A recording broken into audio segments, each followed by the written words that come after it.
إن الحمد لله نحمده ونستعينه ونستغفره ونعوذ بالله من شرور أنفسنا ومن سيئات أعمالنا من يهده الله فلا مضل له ومن يضلله فلا هادي له وأشهد أن لا إله إلا الله وحده لا شريك له وأشهد أن محمدا عبده ورسوله أما بعد فإن خير الحديث كلام الله وخير الهدي هدي محمد صلى الله عليه وسلم وشر الأمور محدثاتها وكل محدثة بدعة وكل بدعة ضلالة وكل ضلالة في النار۔ تمام قسم کی تعریفات، توصیفات، حمد و ثنا، بڑائیاں، کبریائیاں اللہ رب العالمین کے لیے لائق و زیبا ہے، جو ہمارا خالق ہے، مالک ہے، پالنہار ہے، پروردگار ہے، معبود ہے، مسجود ہے۔ بعدہ بے شمار درود و سلام نازل ہو تمام انبیاء کرام علیہم السلام و تسلیم پر، خاص کر افضل البشر پیغمبر عظیم تر نبی آخر الزماں حضرت محمد مصطفیٰ صلی اللہ علیہ وسلم پر، آپ کی آل اور اولاد پر، آپ کی ساری امت پر۔ اللہم صلی علی محمد وعلی آل محمد کما صلیت علی ابراہیم وعلی آل ابراہیم انک حمید مجید۔ اللہم بارک علی محمد وعلی آل محمد کما بارکت علی ابراہیم وعلی آل ابراہیم انک حمید مجید۔ آج خطبہ جمعہ کا عنوان ہے بدعت گمراہی کیوں ہے؟ بدعت گمراہی کیوں ہے؟ دراصل اس عنوان کے انتخاب کے پیچھے جو پس منظر ہے وہ آپ کو معلوم ہے کہ دیگر مہینوں کی طرح رجب کے مہینوں کو بھی لوگوں نے بدعات کا مجموعہ بنا دیا ہے۔ 22 رجب کو خاص طور پر کنڈوں کا اہتمام کرتے ہیں اور نبی کریم صلی اللہ علیہ وسلم کی سنتوں کی دھجیاں اڑاتے ہیں۔ اسی پس منظر میں اس عنوان کا انتخاب کیا گیا۔ بدعت کسے کہتے ہیں؟ دراصل ہر وہ کام جس کی دلیل نہ قرآن میں ہو نہ حدیث میں ہو، مگر پھر بھی اسے عبادت اور نیکی سمجھ کر کیا جائے، یہ بدعت ہے۔ نبی کریم صلی اللہ علیہ وسلم نے فرمایا ان خیر الحدیث کتاب اللہ، کہ بہترین جتنی باتیں ہو سکتی ہیں، نیکی اور عبادت کی جتنی اچھی باتیں ہو سکتی ہیں، وہ اللہ کی کتاب میں مذکور ہے، کیونکہ اللہ کی کتاب سب سے بہتر کتاب ہے۔ اللہ کے رسول صلی اللہ علیہ وسلم نے کیا فرمایا؟ ان خیر الحدیث کتاب اللہ، اللہ کی کتاب یعنی قرآن کو بھی حدیث کہا ہے۔ گویا اگر کوئی اپنے آپ کو اہل الحدیث کہتا ہے تو اس میں اہل القرآن بھی شامل ہے، یعنی وہ قرآن پر بھی عمل کرنے والا ہے، حدیث پر بھی عمل کرنے والا ہے، کیونکہ اللہ کے رسول صلی اللہ علیہ وسلم نے یہاں کیا فرمایا؟ کتاب اللہ کیا ہے؟ حدیث ہے۔ قرآن کریم کیا ہے؟ حدیث ہے، اللہ کی بات ہے۔ ان خیر الحدیث کلام اللہ وخیر الہدی ہدی محمد صلی اللہ علیہ وسلم۔ نبی کریم صلی اللہ علیہ وسلم نے ایک بات تو یہ سمجھائی کہ جتنی اچھی عبادت کی، نیکی کی باتیں ہو سکتی ہیں، سب اللہ کی عظیم کتاب میں، بہترین کتاب میں اللہ تعالیٰ نے بیان کر دی ہیں۔ اب اس اچھی بات کو، بہترین بات کو ایگزیکیوٹ کرنے کا طریقہ جو ہے وہ رسول اللہ صلی اللہ علیہ وسلم نے بتا دیا۔ طریقہ نبی کریم صلی اللہ علیہ وسلم کا سب سے بہترین ہے۔ نبی کریم صلی اللہ علیہ وسلم نے ان عبادتوں کو، ان نیکیوں کو کر کے دکھا دیا۔ گویا عبادت کی ساری باتیں فکسڈ قرآن میں، عبادت کا طریقہ نبی کریم صلی اللہ علیہ وسلم کی زندگی میں فکسڈ، کسی کے لیے کوئی گنجائش نہیں کہ کوئی ایک بات بھی اضافہ کر دے، اس بات کی بھی گنجائش نہیں کہ عبادت کے طریقے میں بھی، اس کی حیت اور کیفیت میں بھی اضافہ کر دے، یہ بھی بدعت قرار پائے گی۔ آگے فرمایا وشر الامور محدثاتها، قرآن حدیث میں عبادت کی ساری قسمیں، نیکیوں کی ساری قسمیں بیان کر دی گئیں، اس کے طریقے بھی بیان کر دیے گئے۔ اب اگر کوئی نیا طریقہ سامنے لاتا ہے اور یہ دعویٰ کرتا ہے کہ یہ بات بھی اسلام ہے، تو شر الامور، یہ بدترین کام ہے۔ یہ کیا ہے؟ شر الامور، بدترین کام ہے۔ اگر وہ کوئی نئی عبادت تو نہ لائے، لیکن عبادت کو نئے طریقے سے کرنے کا حکم دے یا کوئی نیا طریقہ ایجاد کرے، نبی کریم صلی اللہ علیہ وسلم نے فرمایا یہ بھی بدترین چیز ہے۔ اور کل محدثۃ بدعہ، ہر نئی بات جو ہوگی اس پر فتویٰ کیا لگے گا کہ یہ بدعت ہے۔ اور بدعت کا مطلب کیا ہے؟ وَكُلُّ بِدْعَةٍ ضَلَالَةٍ، بدعت کا مطلب ہے گمراہی، بدعت کا مطلب گمراہی۔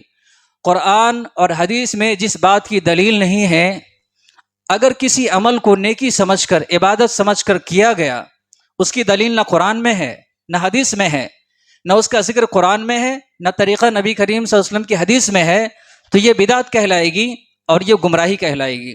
وَكُلُّ ضَلَالَةٍ فِي النَّارِ، نبی کریم صلی اللہ علیہ وسلم نے فرمایا کہ اس بدعت کا اصل فتویٰ کیا ہے، اصل نتیجہ کیا ہے؟ فی النار، لوگ جہنم میں جائیں گے، چاہے وہ جتنی ہی جوش کے ساتھ اس نیکی کو کر لیں، اس عبادت کو کر لیں، جتنی محنت اور مشقت کے ساتھ کر لیں، اللہ تعالیٰ نے اس کا انجام بتا دیا، عاملۃ ناصبہ تصلیٰ نارا حامیہ، یہ تھکے تھکائے ہوئے لوگ بہت ساری نیکیاں جو کہ قرآن کے مطابق نہیں ہیں، جو کہ حدیث کے مطابق نہیں ہیں، وہ ساری نیکیاں عبادتیں لے کر آئیں گے، اللہ رب العالمین کہے گا تصلیٰ نارا حامیہ، ڈال دو جہنم میں۔ بدعت گمراہی کیوں ہے؟ یہ تو آپ نے سمجھا بدعت کیا ہے، بدعت گمراہی کیوں ہے؟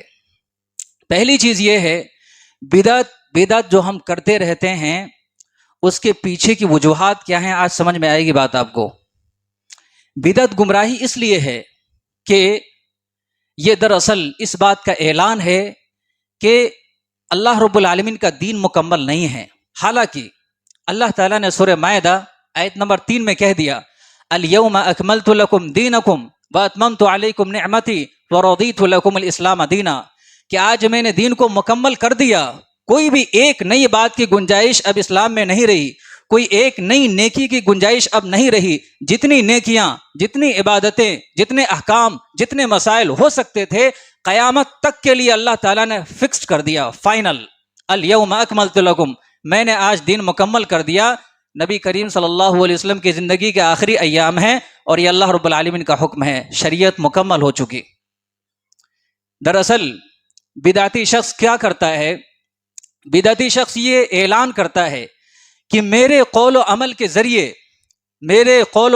ذریعے بھی، یا میرے کسی امام، کسی عالم یا کسی پیر کے ذریعے بھی یہ گنجائش ہے کہ ان کی بات کو، ان کے قول کو، ان کے عمل کو اسلام میں داخل کیا جائے۔ اللہ کہہ رہا ہے اب کسی بات کی گنجائش نہیں ہے کہ اسلام میں اس کو داخل کیا جائے، لیکن بدعتی شخص جب کوئی نیکی کرتا ہے اور قرآن حدیث کے خلاف جا کر کرتا ہے تو وہ اس بات کا اعلان کرتا ہے کہ میرے قول و عمل کی گنجائش ہے، یا میرے امام کی، میرے پیر کی، میرے عالم کے عمل کی، قول کی اس بات کی گنجائش ہے کہ اس کے قول و عمل کو اسلام میں داخل کیا جائے، وہ بھی اسلام کا حصہ ہے۔ گویا وہ قرآن کی اس آیت کو چیلنج کرتا ہے، انڈائریکٹلی وہ یہ کہنا چاہتا ہے کہ اللہ تعالیٰ کو میرے اس عمل کو قرآن حدیث میں شامل کرنا چاہیے تھا، میرے پیر کے، میرے عالم کے، میرے بزرگ کے اس عمل کو، اس بات کو اسلام میں شامل کرنا چاہیے تھا، مگر اللہ تعالیٰ نے نہیں کیا۔ اسی لیے بدعت گمراہی ہے۔ بدعت گمراہی اس لیے ہے کہ یہ اللہ کی اطاعت اور رسول اللہ صلی اللہ علیہ وسلم کی اطاعت کا کھلے عام انکار ہے۔ اللہ تعالیٰ فرماتا ہے سورہ محمد میں اطیعوا اللہ و اطیعوا الرسول ولا تبطلوا اعمالکم، کہ عمل کا فارمیٹ کیا ہونا چاہیے؟ یہ دیکھو کہ اللہ نے کہا ہے، یہ دیکھو کہ رسول صلی اللہ علیہ وسلم نے کہا ہے۔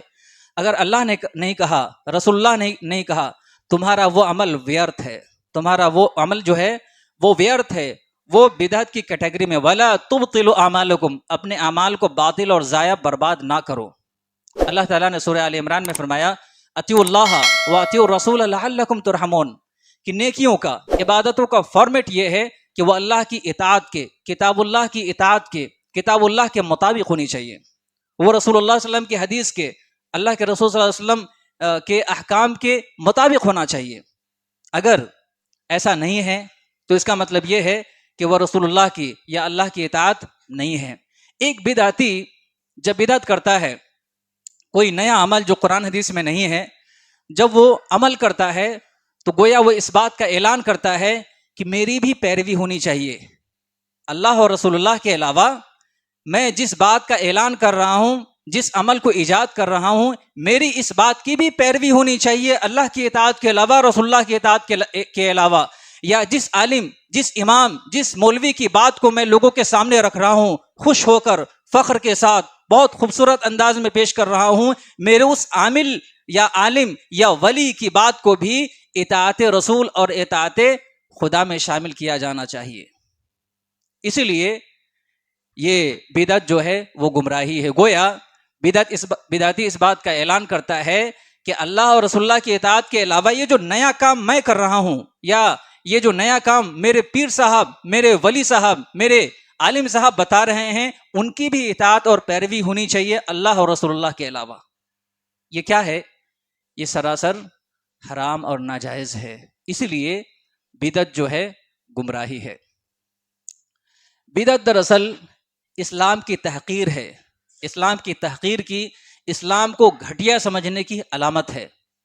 اللہ تعالیٰ نے سورہ حج میں فرمایا وَمَن يُعَظِّمْ شَعَائِرَ اللَّهِ فَإِنَّهَا مِن تَقْوَى الْقُلُوبِ، کہ جو اللہ کے بنائے ہوئے دستور کی، اصول اور ضابطے کی تعظیم کرتا ہے، احترام کرتا ہے، تو یہ اس کے متقی ہونے کی علامت ہے۔ اللہ تعالیٰ اس آیت میں کہہ رہا ہے کہ میرے بندو، اللہ نے اور رسول اللہ نے جو احکام اور مسائل، دستور اور اصول تم کو دے دیے ہیں، ان اصولوں کی، ان عبادات کی، ان احکام کی پیروی کر کے تم ان کی تعظیم کرو۔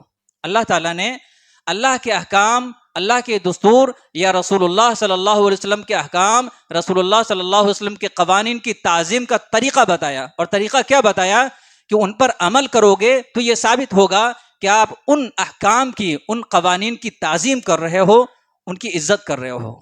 اور اگر ان کے خلاف جاؤ گے تو اس کا مطلب یہ ہوگا کہ ان کی آپ تحقیر کر رہے ہو۔ ایک بدعتی جب اللہ کے حکم کو چھوڑ کر، رسول اللہ کے حکم کو چھوڑ کر اپنی منمانی کرتا ہے، یا کسی عالم کی لکھی ہوئی بات کو بطور شریعت پیش کرتا ہے، بطور دلیل پیش کرتا ہے، تو گویا وہ یہ کہنا چاہتا ہے کہ اللہ رسول اللہ کے فرمان کے علاوہ اس بات کی بھی تعظیم ہونی چاہیے۔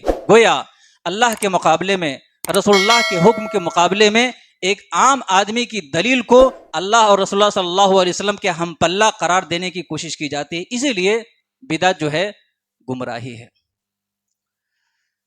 بات یہ ہے کہ پچھلی شریعتیں جو منسوخ ہوئی ہیں، جو کینسل ہوئی ہیں، وہ کیوں ہوئی ہے؟ اس کی وجہ کیا رہی ہے؟ اس کی وجہ یہ رہی ہے کہ پچھلی قوموں نے اپنی طرف سے بہت زیادہ تبدیلیاں کر دی، ان میں بدعات اور خرافات کو جمع کر دیا۔ تو اللہ تعالیٰ نے دیگر انبیاء کے ذریعے سے، دیگر رسول کے ذریعے سے، دیگر شریعتوں کے ذریعے سے ان کی تجدید کی، ان کی اصلاح کی، ان کی حفاظت کی۔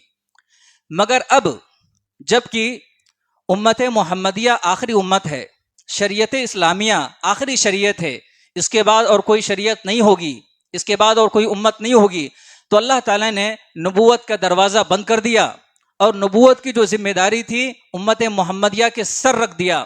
کنتم خیر امت اخرجت للناس تأمرون بالمعروف وتنہون عن المنکر، کہ تم بہترین امت ہو، اور اسی لیے تمہیں اس دنیا میں برپا کیا گیا ہے تاکہ تم اچھائیوں کا حکم دو اور برائیوں سے روکو۔ امت مسلمہ کی یہ ذمہ داری ہے کہ جتنے بھی منکرات ہیں اللہ کے علاوہ اصول اور دستور شریعت کے نام پر رائج ہیں، ان تمام منکرات کے خلاف آواز اٹھائے۔ تأمرون بالمعروف وتنہون عن المنکر، جتنی قسم کی بدعتیں ہیں ان بدعتوں کے خلاف آواز اٹھائے، کیونکہ شریعت کی حفاظت کرنا یہ مسلمانوں کی بھی ذمہ داری ہے۔ پچھلی شریعتیں منسوخ اس لیے ہو گئیں کہ ان میں کمی بیشی کر دی ان قوم کے لوگوں نے۔ اس امت میں بھی یہ کام اور اس مشن کو انجام دیا جا رہا ہے بدعت اور خرافات کے ذریعے سے۔ اسلام کی جو اصل پہچان ہے، اصل آئیڈینٹیٹی ہے، اس کو ختم کرنے کی کوشش کی جا رہی ہے، اس میں گھٹانے کی، اس میں بڑھانے کی سازشیں اور کوششیں ہو رہی ہیں۔ ایسے میں امت مسلمہ کی ذمہ داری ہے کہ اسلام کا جو اوریجنل فارم ہے، اس اوریجنل فارم کو لوگوں تک پہنچائیں، اور جتنی قسم کی بدعات اور خرافات ہیں ان کو ختم کرنے کی کوشش کریں۔ یہ تمام امت مسلمہ کی ذمہ داری ہے۔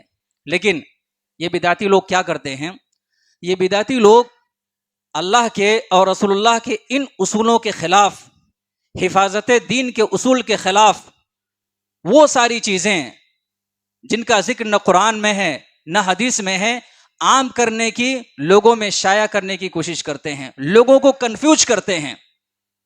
اب دیکھیں کہ آج جس قسم کا اسلام لوگوں نے پروجیکٹ کیا ہے، ہے نا، جس قسم کی رسموں کو اسلام کا نام دے دیا ہے، اگر یہ سلسلہ چلتا رہے، علماء بولے نہیں، ہم آواز نہیں اٹھائیں، تو آگے چل کر جو قومیں آئیں گی، جو نسلیں آئیں گی، وہ کنفیوز رہیں گی کہ یہ سوم کی فاتحہ ہے، یہ 40واں ہے نا، یہ فلاں ہے، یہ فلاں ہے، یہ اصال ثواب کے یہ طریقے ہیں، وہ کنفیوز رہیں گی اصل اسلام ہے کیا، اقامت کے وقت کب کھڑا ہونا ہے، حی علی الصلاۃ کے وقت کھڑا ہونا ہے یا شروع سے ہی کھڑا ہونا ہے۔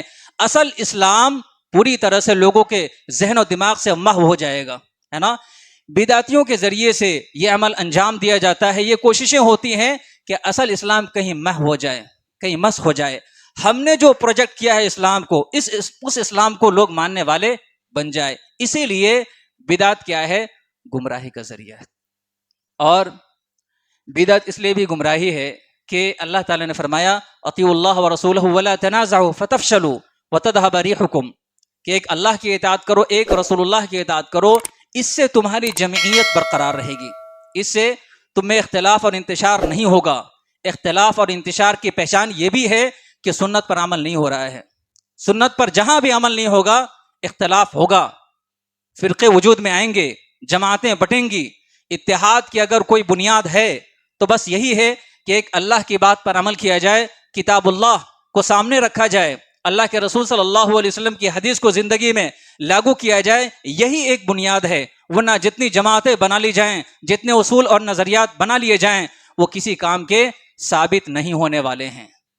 تو بدعتی شخص جب بدعت کو انجام دیتا ہے تو نہ جانے کتنے فرقوں کو، کتنی جماعت کو وجود پذیر کرتا ہے۔ اللہ رب العالمین نے اس سے منع کیا، اطیعوا اللہ ورسولہ ولا تنازعوا فتفشلوا وتذهب ريحكم، ایک اللہ کی اطاعت کرو گے تب اتحاد رہے گا، ایک رسول اللہ صلی اللہ علیہ وسلم کی پیروی کرو گے، بزرگ پرستی، پیر پرستی، عالم پرستی، مولوی پرستی، یہ تمام چیزوں کو چھوڑو گے تب تمہارے اندر اختلاف نہیں رہے گا، اتحاد باقی رہے گا، ورنہ بے شمار فرقے ہوں گے، جماعتیں ہوں گی۔ اس لیے بھی یہ بدعت جو ہے گمراہی کا ذریعہ ہے۔ افسوس کی بات یہ ہے کہ ان تمام حقائق کے باوجود، یہ جاننے کے باوجود کہ بدعت تکمیل دین پر سوالیہ نشان ہے، یہ جاننے کے باوجود کہ بدعت جو ہے وہ اللہ کی اطاعت اور رسول اللہ صلی اللہ علیہ وسلم کی اطاعت کا انکار ہے، یہ جاننے کے باوجود کہ بدعت جو ہے وہ اسلام کی تحقیر ہے، اسلام کو نیچا دکھانے کی کوشش ہے، یہ جاننے کے باوجود کہ بدعت جو ہے وہ اسلام کو مٹانے کی ایک طرح کی سازش ہے، یہ جاننے کے باوجود کہ بدعت جو ہے اختلاف اور انتشار کی بنیاد ہے، مسلمان بہت بڑی سطح پہ بدعت اور خرافات کو زندگی کے تمام شعبوں میں انجام دے رہے ہیں۔ امت مسلمہ کی زندگی کے تمام شعبوں میں بدعت نے سرایت کیا ہوا ہے، عبادات ہوں، معاملات ہوں، اخلاقیات ہوں، یہاں تک کہ عقائد میں بھی بدعت سرایت کر گئی ہیں۔ اب دیکھیے، نبی کریم صلی اللہ علیہ وسلم نے فرمایا کہ اذان کے بعد درود پڑھو۔ ہمارے یہاں اذان سے پہلے لوگ درود پڑھ دیتے ہیں، اور درود پڑھتے ہیں تو کون سی والی؟ وہ درود پڑھو جو رسول اللہ صلی اللہ علیہ وسلم نے سکھایا ہے، لیکن درود پڑھی جاتی ہے میڈ ان انڈیا۔ نبی کریم صلی اللہ علیہ وسلم نے اقامت کا اصول اور دستور دیا ہے۔ اقامت کا مطلب ہی ہوتا ہے کہ کھڑا ہونا، لیکن کھڑے ہونے کا وقت متعین کر دیا گیا ہے جب حی علی الصلاۃ کہا جائے تب۔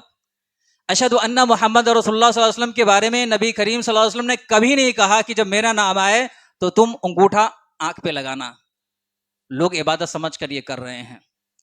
نبی کریم صلی اللہ علیہ وسلم نے ایصال ثواب کے لیے کوئی خاص دن کبھی طے نہیں کیا، لوگوں نے جمعرات چن لیا ایصال ثواب کے لیے۔ نبی کریم صلی اللہ علیہ وسلم نے ایصال ثواب، میت کو ثواب پہنچانے کا طریقہ بتایا ہے، 3 طریقے ہیں۔ دعا کرنا ہے، جو علم نافع، جو درس دیا ہے مرنے والے نے، جو اچھی چیزیں سکھائی ہیں ان پر خود عمل کرنا ہے، لوگوں کو عمل کرنے کی تلقین کرنا ہے، یا پھر صدقہ اور خیرات کرنا ہے۔ مگر بدعتیوں نے ایک تیسرا اور چوتھا طریقہ ایجاد کر لیا ہے ایصال ثواب کا، قرآن خوانی کے ذریعے سے، فاتحہ خوانی کے ذریعے سے۔ زندگی کے تمام شعبوں میں، ماہ و سال کے تمام موسم میں لوگوں نے الگ الگ طریقے سے بدعتیں شروع کر دی ہیں۔ محرم کے مہینے میں نبی کریم صلی اللہ علیہ وسلم نے کیا فرمایا؟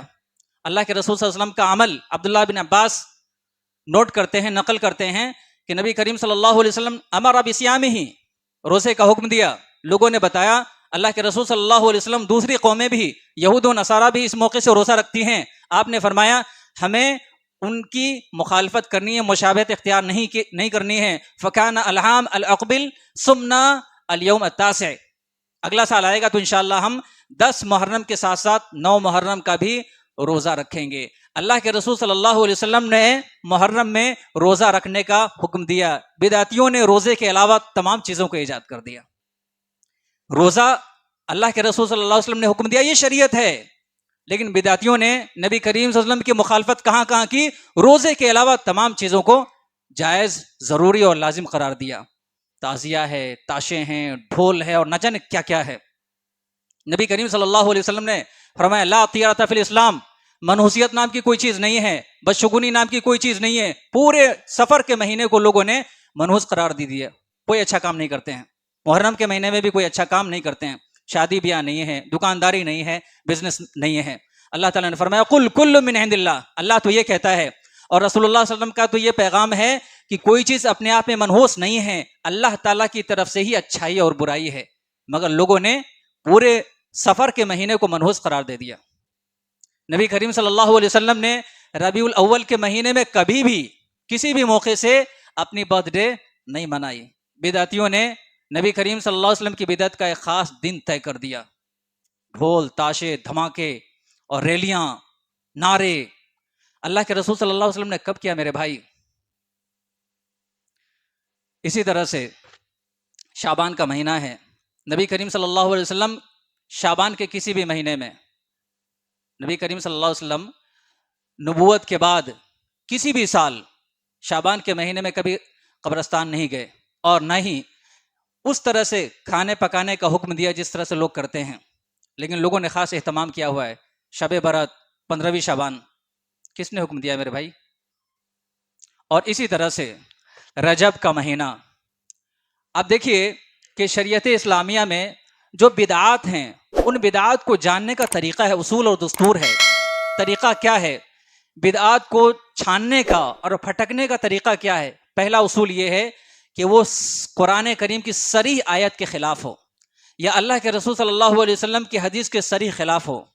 اللہ کے رسول صلی اللہ علیہ وسلم نے فرمایا لا فرع ولا عتیرۃ فی الاسلام.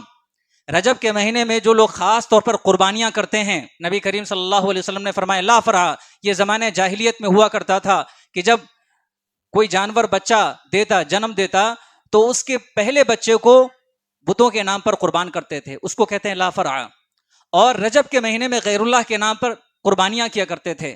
آج بھی امت مسلمہ میں بہت سے لوگ ہیں جو رجب کے مہینے میں خاص قربانیاں کرتے ہیں. اللہ کے رسول صلی اللہ علیہ وسلم کی صاف حدیث، واضح حدیث، لا فرع ولا عتیرۃ فی الاسلام، رجب کے مہینے میں کوئی قربانی نہیں ہے. اللہ کے رسول صلی اللہ علیہ وسلم نے فرمایا لا تتخذوا قبری عیدا، میری قبر کو میلہ ٹھیلا نہ بنانا. آج امت مسلمہ نے رجب کے مہینے میں عرس کو لازمی اور ضروری سمجھ لیا ہے.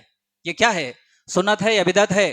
نبی کریم صلی اللہ علیہ وسلم کی محبت ہے، اطاعت ہے یا نافرمانی ہے یا توہین ہے؟ اللہ کے رسول صلی اللہ علیہ وسلم تو یہ کہہ رہے ہیں کہ نبی کریم صلی اللہ علیہ وسلم کی قبر کو بھی عرس نہیں بنایا جا سکتا. نہ جانے کتنے ولیوں اور پیروں کو لوگوں نے اپنی طرف سے یہ مقام دے دیا، یہ عہدہ دے دیا، اور ان کے عرس آج تک منائے جا رہے ہیں.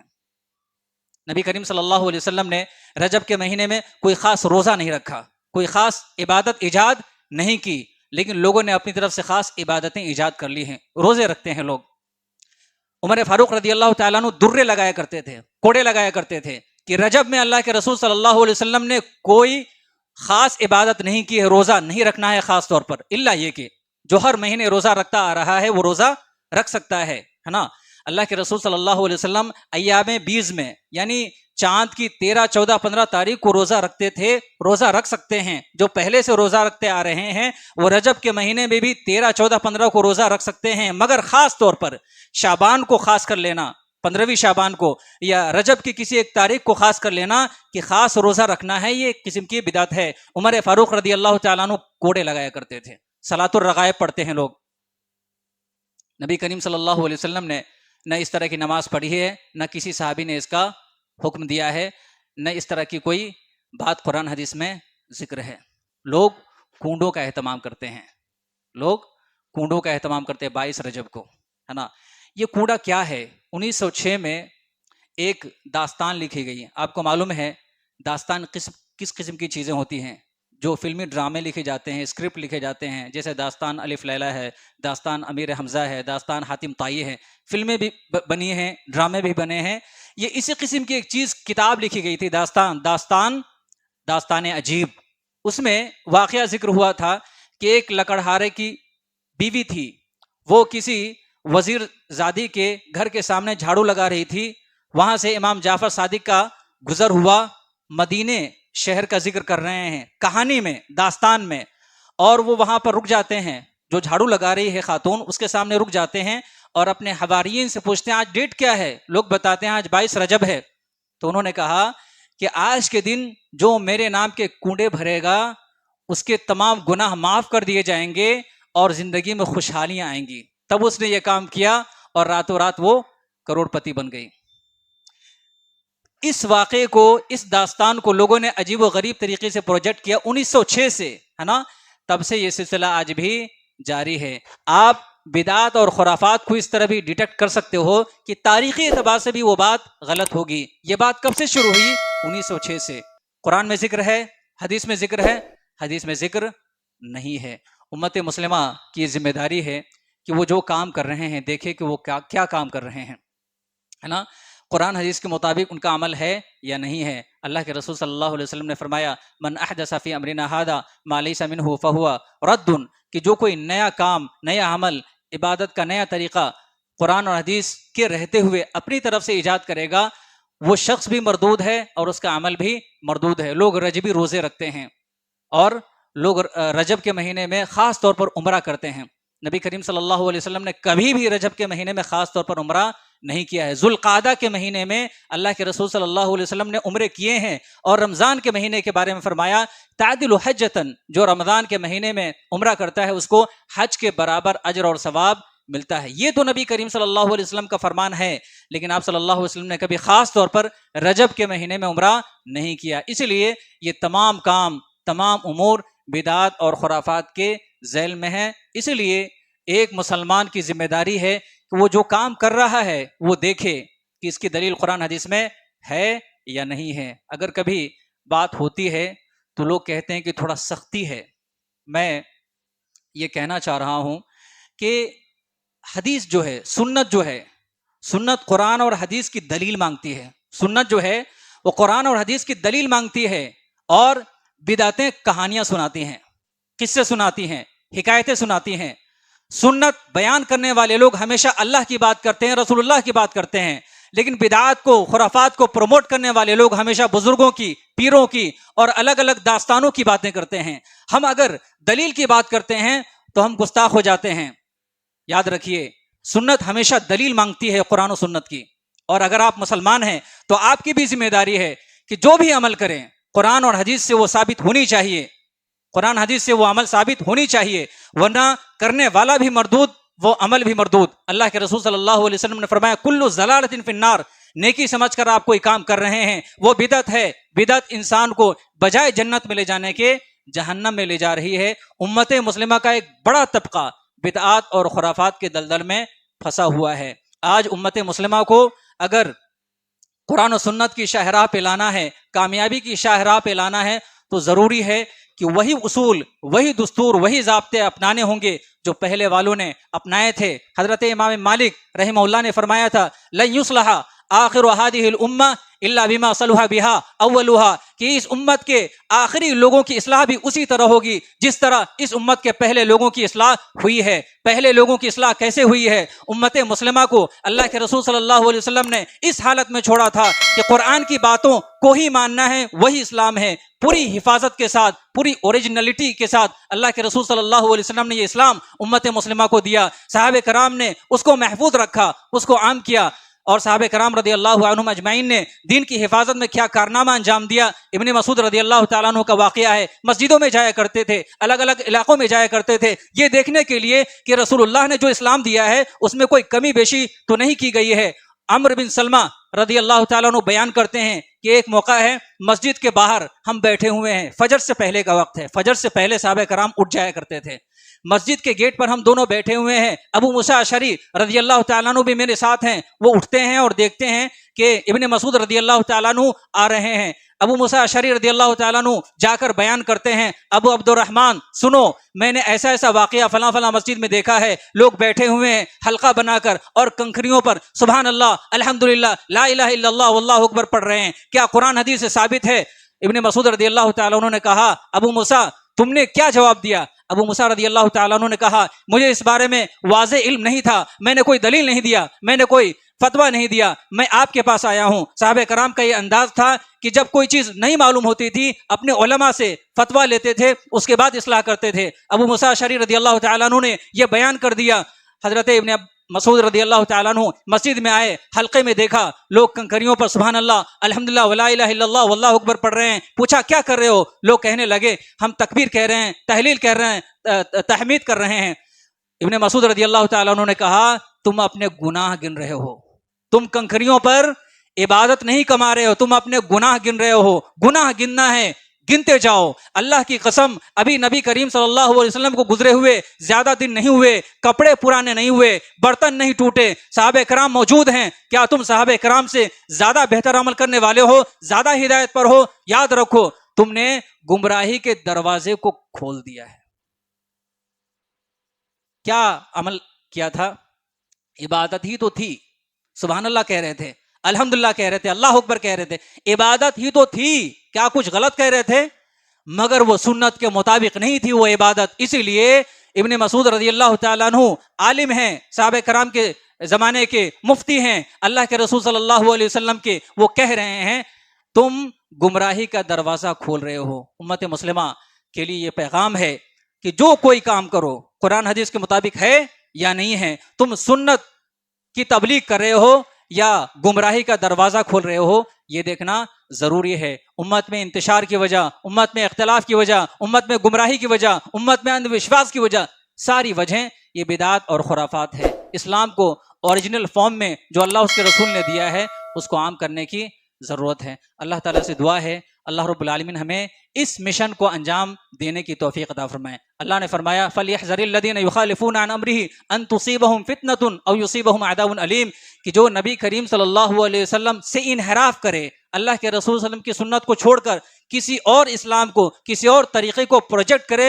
اسے ڈرنا چاہیے کہیں کوئی مصیبت، کوئی فتنہ اور کوئی ظلم کی کوئی نوعیت، کوئی کیفیت اسے اپنی گرفت میں نہ لے لے۔ آج امت مسلمہ پریشان ہے، مصیبتیں ہیں، نہ جانے کیا کیا ہے۔ کیا یہ اللہ کے رسول صلی اللہ علیہ وسلم کی سنت کی مخالفت کا نتیجہ نہیں ہو سکتی؟ بالکل ہو سکتی ہے۔ اس لیے امت مسلمہ اپنے اعمال کا محاسبہ کرے۔ اللہ رب العالمین سے دعا ہے اللہ رب العالمین ہمیں سنت پر قائم رہنے کی توفیق عطا فرمائے۔ دیکھو میرے بھائیوں، میں بار بار کہتا ہوں، آج بھی کہہ رہا ہوں کہ مسلمانوں میں، امت محمدیہ میں اگر اتحاد ہونا ہے تو اس کی بنیاد کوئی اور نظریہ نہیں ہے، اس کی بنیاد کوئی جماعت نہیں ہے، اس کی بنیاد خالص دین ہے۔ بدعات سے مسلمانوں کو بچا لو، مسلمان خود بخود متحد اور متفق ہو جائیں گے، فرقے سے بچ جائیں گے، جماعتوں سے بچ جائیں گے، ٹکڑوں میں بٹنے سے بچ جائیں گے۔ بدعتیں جوڑتی نہیں ہے، توڑتی ہے۔ اس لیے اللہ تعالی ہمیں اس مشن کو عام کرنے کی، سنت کی تبلیغ کرنے کی توفیق عطا فرمائے۔ بدعات اور خرافات سے اللہ رب العالمین ہماری حفاظت فرمائے، آمین۔